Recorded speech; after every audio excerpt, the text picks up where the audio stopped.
నిర్మలా సీతారామన్ నిన్న మాట్లాడినప్పుడు వారిని అభినందిస్తున్నా. తెలుగు కొటేషన్తో స్టార్ట్ చేశారు.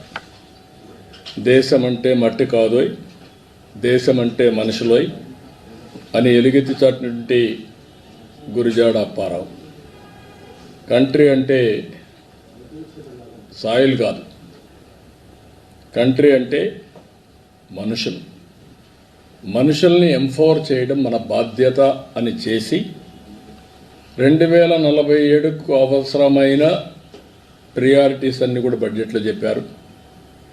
మన రాష్ట్రానికి వస్తే 7 నెలల నుంచి చాలా వరకు పనులన్నీ పెండింగ్ ఉన్న ఇష్యూస్ అన్నీ అయినాయి. దానికి నిధులు కూడా పెట్టారు.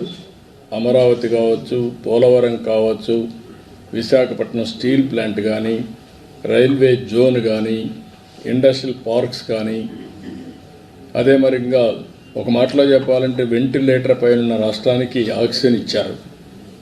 ఇప్పుడు నిలదొక్కుంటున్నాం. ఇంకా మనము చాలా చేయాల్సిన అవసరం ఉంది. అయితే చేసిన డ్యామేజ్ 20-30 సంవత్సరాలు వెనక్కి వెళ్ళిపోయింది కాబట్టి ఇంకా చాలా శ్రమ పడాలి. ఎసులుబాటు లేని పరిస్థితి వచ్చింది.